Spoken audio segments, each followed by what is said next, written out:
আসসালামু আলাইকুম। এই ব্যাগটা এত ফাজিল, আমার কাছ থেকে 50,000 টাকা চুরি করে নিয়ে আইছে। আইসা জানি কাক দিছে। দরবারে হারামজাদা কইছি যে আমার টাকা আমাকে দে। হারামজাদাটা আমার টাকা দেয় না।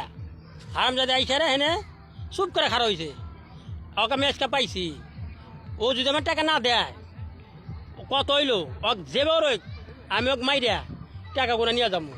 হারামজাদা কীভাবে খাড়া হয়েছে, এখনো সময় আছে টাকা গুলো দিবার কন।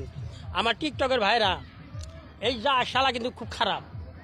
ওর কেউ জানি ওর ফাঁদে পাও দাও না। এই শালারা মানুষের টাকা নিয়ে নিয়ে বুঝছেন আত্মসাৎ করে। এইসব শালারা একদম খুব খারাপ। এইসব জিন জাতীয় জিনিস এত বাজিত, এদের দেওয়ার হাতাতেই জুতা দিয়ে বেরোবেন বুঝছেন। হারামজাদা টেহানো আমরা ফেরত দেয় নাই।